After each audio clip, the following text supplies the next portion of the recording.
वक्रतुंड महाकाय सूर्यकोटि समप्रभा निर्विघ्न कुरु मे देव सर्वकार्येषु सर्वदा।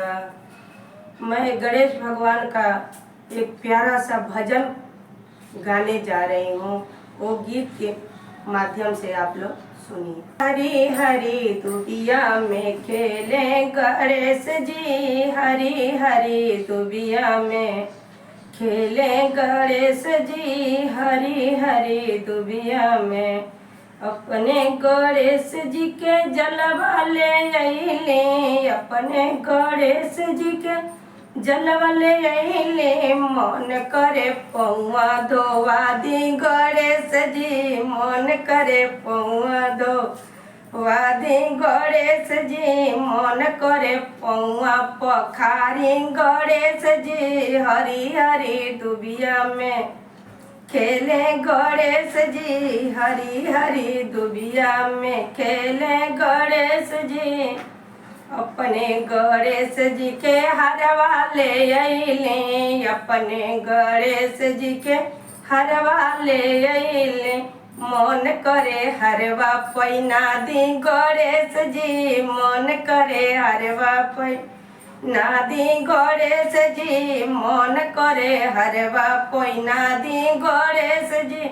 हरी हरी दुबिया में खेले गणेश जी, हरी हरी दुबिया में खेले गणेश जी, हरी हरी दुबिया में अपने गणेश जी के मोदक ले अइले, अपने गणेश जी के मोदक ले अइले। मन करे भोगवा लगा दी गणेश जी, मन करे भोगवा लगा दी गणेश जी, मन करे भोगवा लगा दी गणेश जी। हरी हरी दुबिया में खेले गणेश जी, हरी हरी दुबिया में खेले गणेश जी। अपने गणेश जी के धोतिया ले अइले, अपने गणेश जी के धोतिया ले अइले। मन करे धोतिया, मन करे धोतिया पहिना दी गणेश जी, मन करे धोतिया पहिना दी गणेश जी, मन करे धोतिया पहिना दी गणेश जी। हरी हरी दुबिया में खेले गणेश जी, हरी हरी दुबिया में खेले गणेश जी, हरी हरी दुबिया में अपने गणेश जी के दीपक ले अइले, अपने गणेश जी के दीपक ले अइले।